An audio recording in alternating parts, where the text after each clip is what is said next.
or what are they?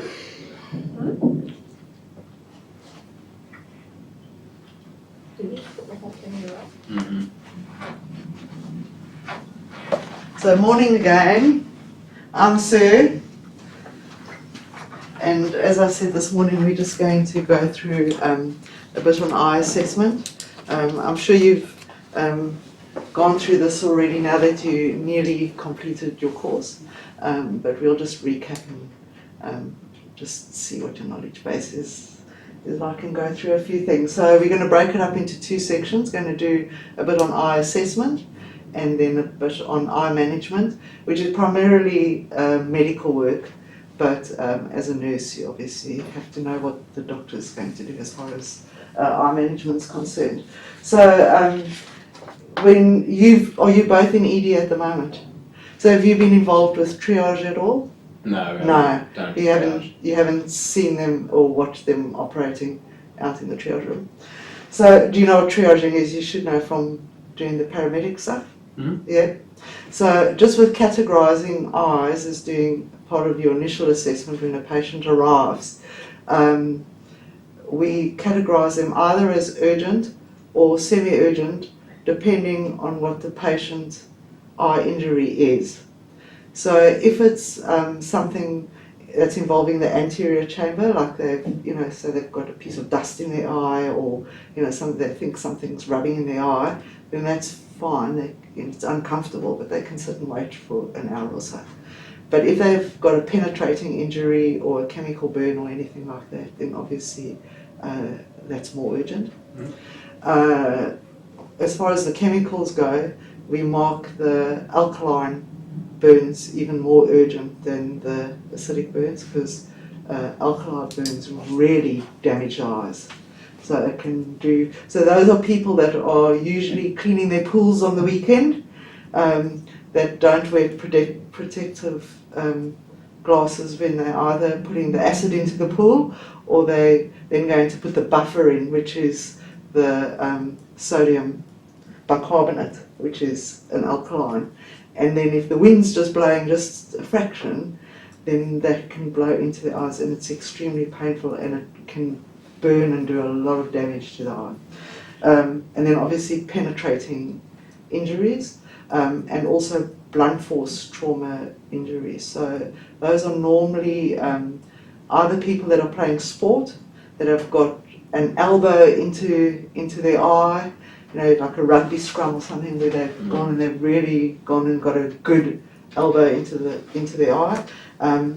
Or the other, what we see is in MVAs, when there are the airbags being deployed, that often pushes up, and their face often gets hit with the steering wheel. As they go like that, the steering wheel often just catches them. So just make sure then that you've got a good history from the patient on arrival, because the triaging on how urgent the care is obviously important. Then as far as the assessment goes, we are looking at the symptoms that they say they've got. So what symptoms would a patient, if I've come with, say, a piece of metal filing in my eye, I've been, doing some grinding or welding, and now I come in with a piece of metal, what are you going to ask me? What symptoms do I have? Pain. Yeah, what type of pain? You're going to say, Yeah. Is it a sharp pain? Yeah. Is it burning pain? Yeah. Is it a dull pain? Yep. Is there pain at all? Yep. Or has the nerve been Okay. damaged? So we need to make sure that we ask them what type of pain that they've got, because it can be very broad. And some are just discomfort, and obviously others are really in excruciating pain. Those that are, we have to continue with our other nursing management with them in terms of pain relief and so on, while we're assessing the eye, because we are dealing with the patient as a whole and not just the eye. Just going back to triage, just as a matter of interest, when we are doing triage, we triage in life, obviously, so are they breathing and do they have a pulse, but it goes patient's life, limb and eye. So, someone who's had an traumatic amputation of a limb or, sharp bite, something like that, then they obviously can exsanguinate, but the eyes fit into that same category. So it's really important that we get onto treatment really quickly, and we can only do that once we've assessed the patient. So as the nurse, you've now got the patient, and the triage nurse has taken them and said, oh, they've got something. They think something flew into their eye when they were out jogging this morning, and it's really irritating them, and it's more just a scratchy feel.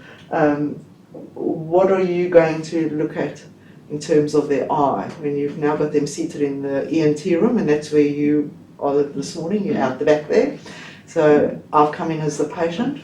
What are you going to ask me? Colour. Yeah? What are we going to ask the patient? Yeah, and what you're What going to look time? at with the eye. When did it happen? Yeah, Has it gotten better or worse? Yeah. You're going to be looking for irritation, so redness. yeah, Is there any swelling around the eye? Yeah. If it's an insect. Good. Yep. Is it reacting still? Yep. Are they equal? Excellent. So that's our job. We can help the doctors by doing that, and when they come around in to do the assessment, you can say, look, they complain, it's really, that eye's really red, or, I can't actually see anything.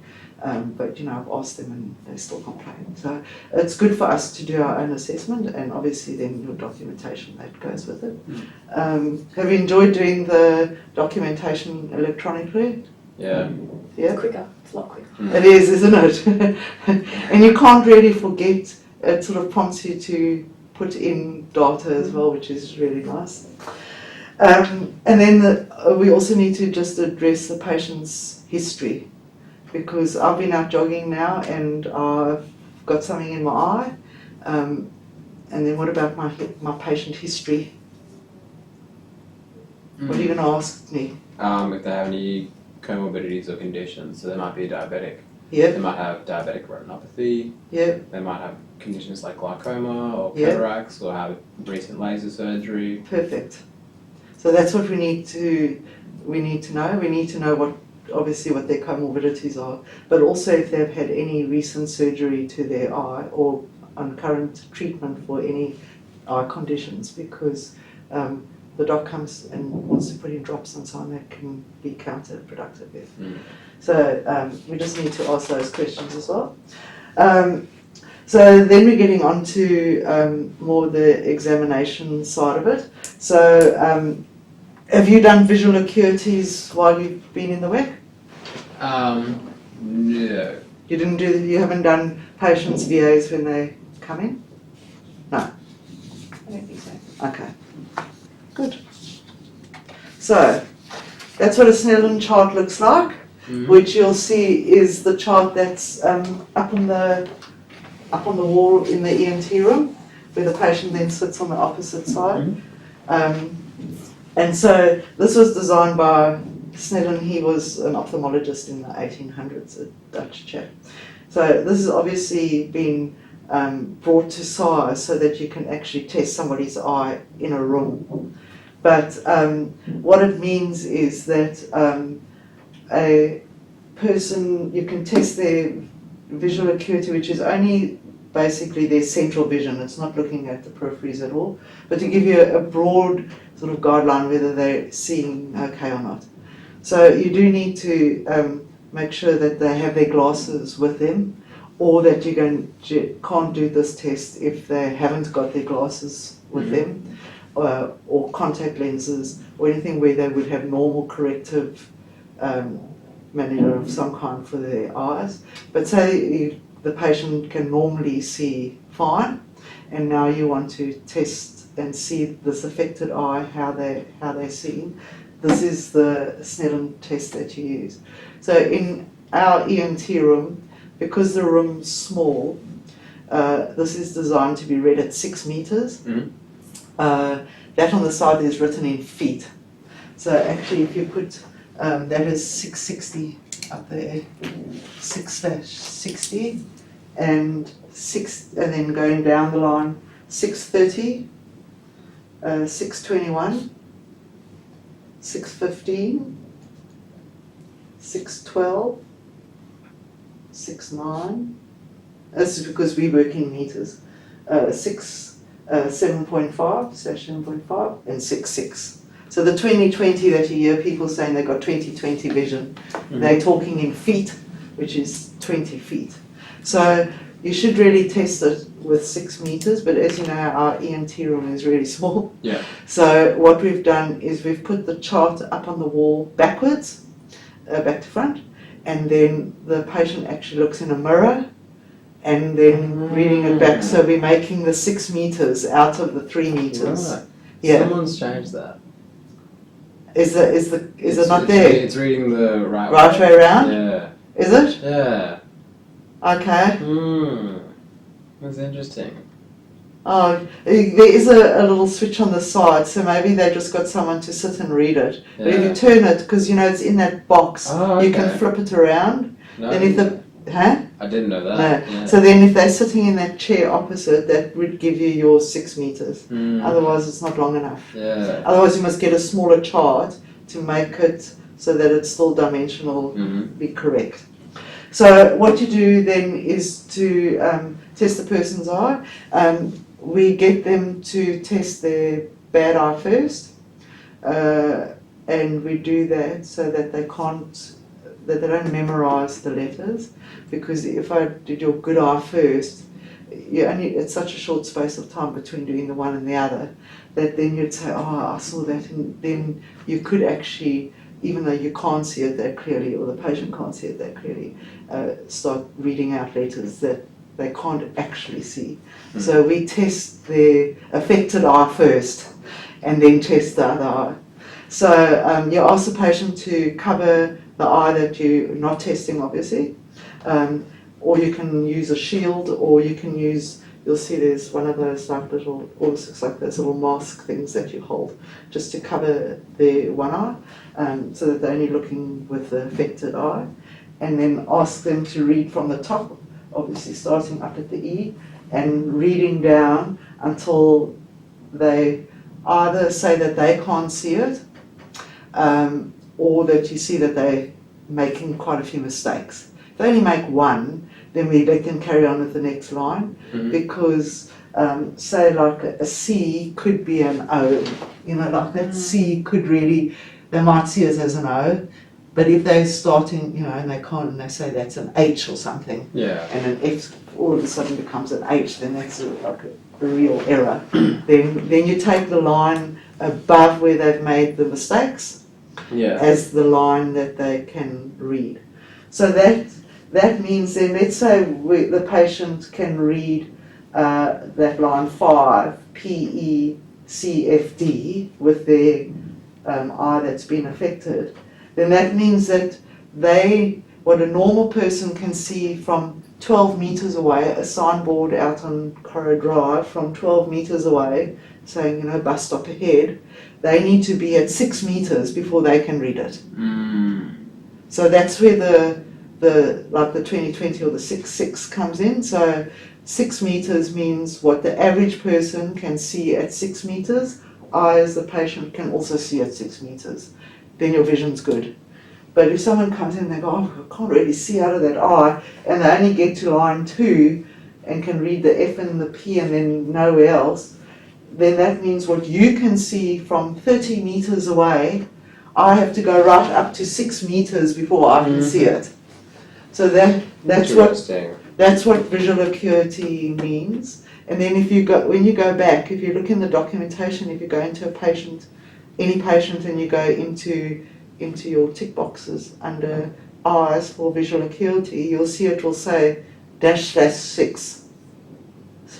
So you put the number that the patient gets over the 6 meters, which is the, So that's how visual acuity works. Not many people who haven't done it before really understand how it works. They all know about the 20/20, or say, Yeah. 20/20 vision. But it does give you a good indicator of if a person has a major problem, or if it's just something that's irritating their eye and they can actually see properly still. So that's visual acuity. Did you have any questions about that? What happens with dyslexic patients? Oh, so there's a whole lot of different charts. Mhm. This is just the chart that's called the Snellen chart because that was the one that the chap devised. But there's pictures, there's, I don't know if you've seen the one with the E's where they're just all facing different ways.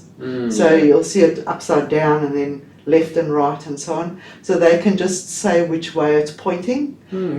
So they're not actually reading the letter, they're just reading which side the open ends of the E are facing. Because you can do visual acuity on children too, and so then you can use, you know, a picture of a teddy or something, but then it gets smaller and smaller and smaller, the different types of animals that they use, or they use pieces of fruit on there, you know, put a big banana up the top and then an orange and then an apple and so on, but they're getting smaller and smaller every time until they say they can't see what it is. Yeah. So there's about 50 different charts out there that a person can use. Okay.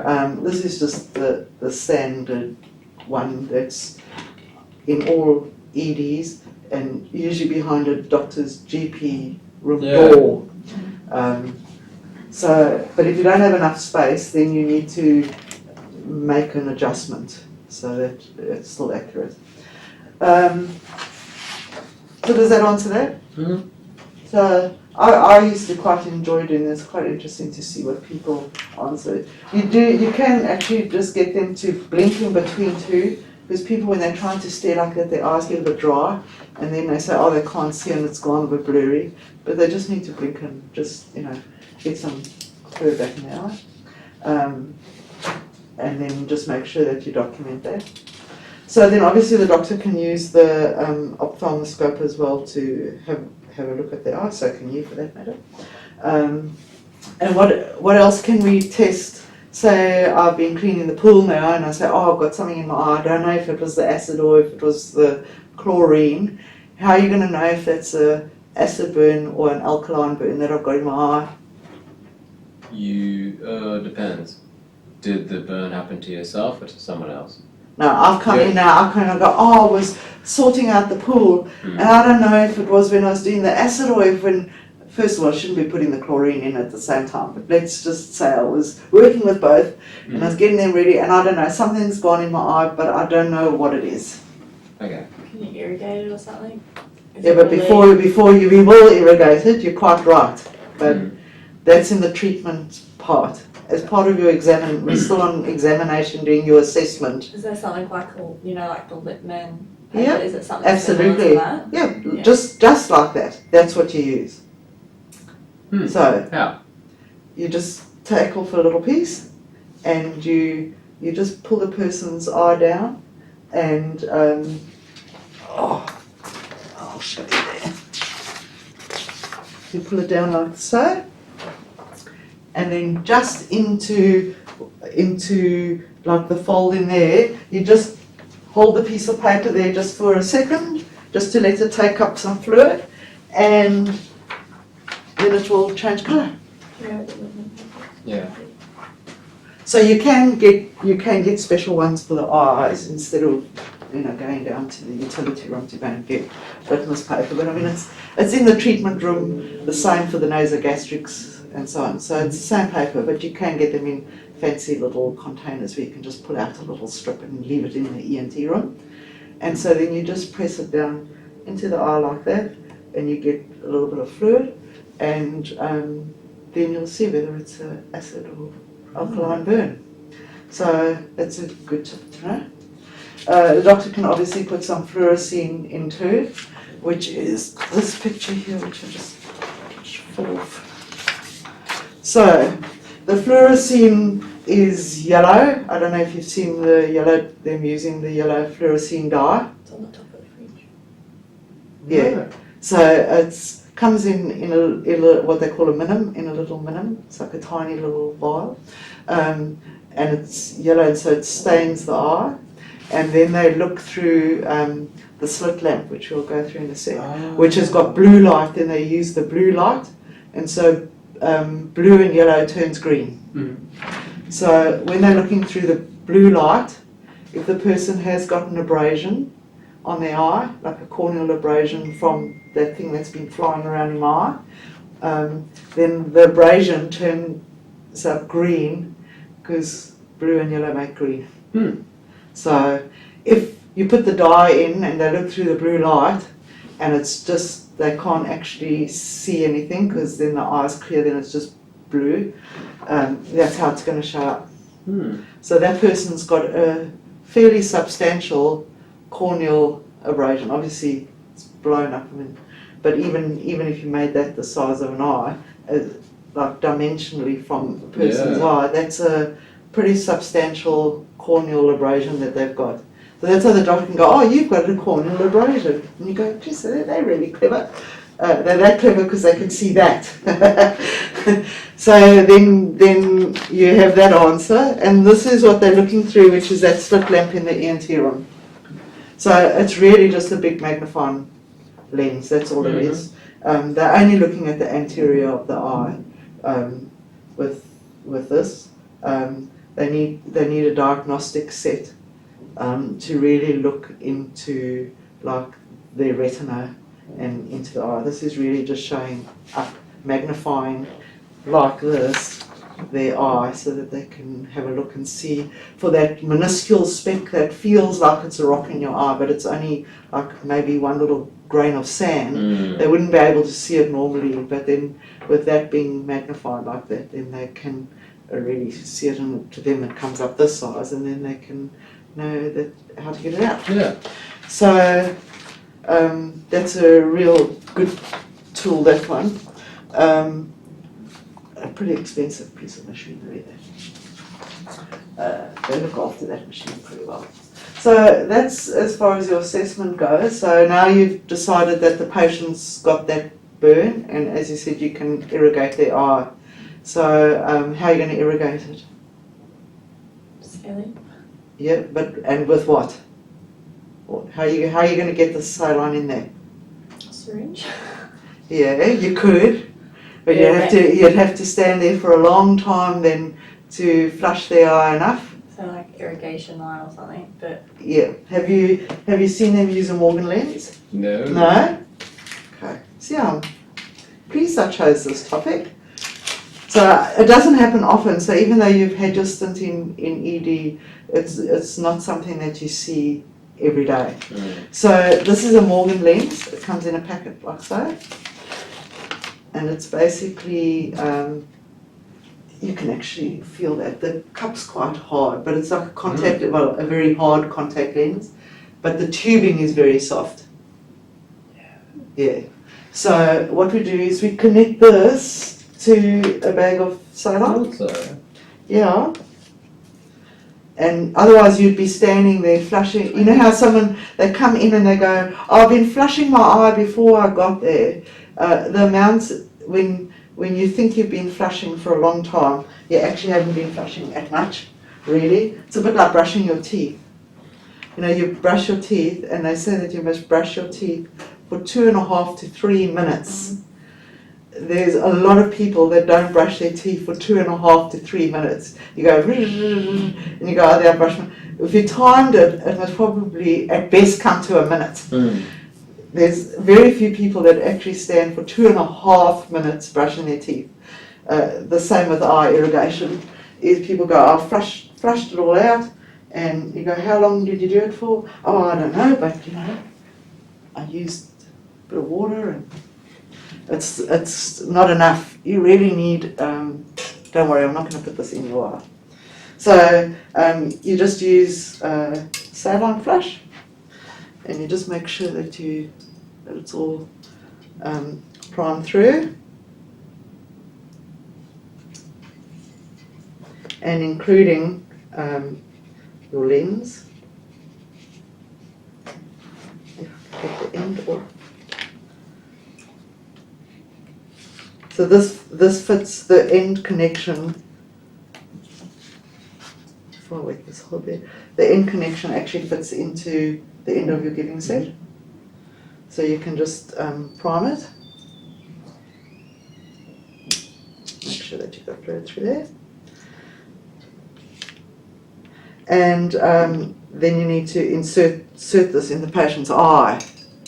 So what you do is you ask them to look down and then you pull up their lid and put in under their top lid while they're looking down, and then you do the opposite. You go look up, and then you stick this into the bottom part. And so then it's like a little suction cap. It's just on the edges there onto their eye, not flat onto their eye, otherwise it wouldn't let any fluid through. That's why it's pretty hard, because if it was too soft it would just mould up against their eye and you wouldn't actually be able to get the fluid through. So it's just sitting like that on their eye, and then you start flushing.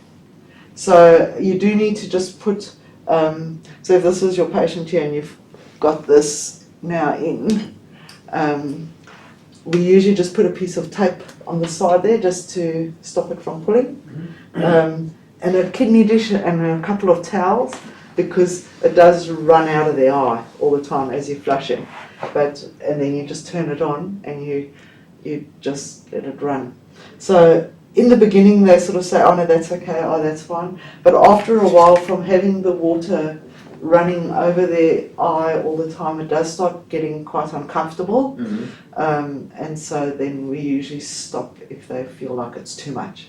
Otherwise we say, oh, there's just a little bit left, let's just try and flush as much as possible.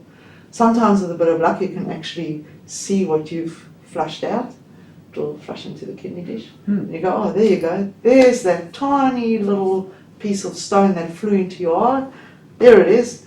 And then we can just put in some chloromycetin ointment or something afterwards. So the Morgan lens is what we use the most of, and that's standard emergency treatment.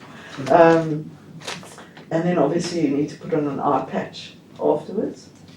So you must be pretty good at those. Yeah? You put them on? I have. You have? I've never Haven't? put my patch on. So when you're putting on an eye patch, let's say the patient's all been done and dusted now and it's got some chloromycetin ointment in, doctor said, oh, can you just put on an eye patch for me, and then they can go. What we do is we use one that we fold in half first, sort of to put into the socket a little bit. Take my glasses off. I used to wear contact lenses when I was young. And then when I needed to see for all different levels, I had to get graduated lenses, so then the contact lenses became a bit complicated. So what you do is you fold one first to put that in, because otherwise if you're putting it over just like that, you've got this whole gap sitting here and the person's still actually blinking away and not really resting their eye. They can even open their eye and look at the pad then.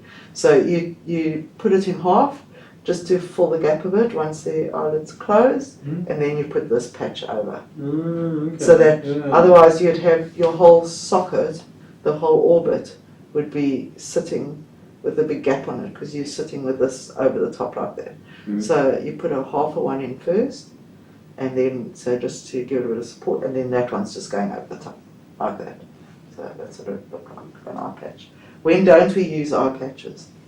Protruding or Yeah, when stuff's sticking in it. yeah, or for a penetrating injury. So you don't want to go and put that on and add more insult to injury. You've had a look and they go, we get people with nail guns and the nails from nail guns, and have you seen them in their fingers or anything like that? Yeah. In hands and so on. You'll see once you're out there, you'll get those sorts of calls. Luckily we don't see it often, but you can have a penetrating injury to the eye, and then that's when you would use a shield as opposed to an eye patch, because you don't want to then push onto the protrusion in any way. So sometimes you can't see really like a lot of the end of it if something's gone into their eye. Maybe it could be something that long, maybe only 0.1 of a millimeter sticking out. You still don't want to press it in any further, because now you have to transfer them to a tertiary hospital for major eye surgery. So then that's when you just use a shield so that it's protected, but that you're not pressing on How it. is that going to stop them from blinking though? Like it doesn't. No, it's not going to stop them from blinking. It's not going to stop them from blinking. It's just going to stop them from touching their eye and from rubbing their eye, but it's not going to stop them from blinking. You can't. yeah, it's just one or the other. But if you stop them from blinking, they would still be able to, on that, still go like this and go odds, then Yeah. pushing whatever it is even further in. So then we use the eye shield rather. For children, we often put the eye shield over the eye patch. Yep. Just because with this, then they also stop picking on it and so on. And just because they're running around still and can, they knock themselves a lot, put the eye shield on just as a bit of extra protection. And that's that, I think. Obviously with eye drops, works the same as your other medications, that you'd have to ask the patient to go through your 7 rights first before you put any medication into the eye. And we don't use eye drops that often these days, unless they're obviously having surgery where they need to have their drops done before surgery and so on, where they're putting atropine drops in. Just remember to discard the first drop. So you don't know where that end's really been, so we always just discard a drop first before we go and put it in a person's eye. And then obviously follow the instructions, whichever one it is, whether it gets kept in the fridge or whether it can be at room temperature. And that's it really, I think. So, any questions? No, really, that was pretty straightforward. Good. Yeah. Excellent. So there, at least you learned something today. Yeah. Where That was you, cool. yeah. So now you can go back and do visual acuities, and then you'll be able. And someone says, "Well, what does it mean when you say I'm, 6'12" or I'm 6'15"? Then at least you can explain to them that's how poor their vision is. That they would need to be at 6 meters, where the average person can read that same sign from 12 meters away or from 30 meters away. Yeah. So it goes obviously right up to 60 meters away. So that's the signboard, down the other end of Cora Drive when you're going home, and it says,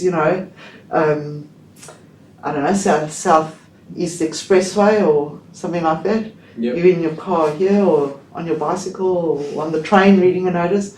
60 meters away is quite far. This person that has this eye injury would have to go right up to that sign to 6 meters away to read what it is. Then you know that the eye's damage is pretty severe. Yeah. So that's why it's good for the nursing staff to do the visual acuity as part of the assessment when the patient arrives, because it gives them a good indication of, even though the patient might say it's really severe, their pain, if they can still see with their eye relatively well, then you know that the injury is not too severe. But someone said, "Oh, May, I can't actually feel anything, I don't really have any pain." And then with their good eye they can see fine, and with their affected eye they can't see anything, then you know that there's something. You could go to the doctor and say, "Hey, look, I think you need to come and see this patient. There's something like really bad wrong with their eye because their VAs are terrible." So that's the nursing part of doing the eye assessment. So there you go. Cool. Thank you very much. Thank you. Very nice meeting you, and enjoy the end of your training. So just stay there for a sec. I'm just going to go and switch the camera off.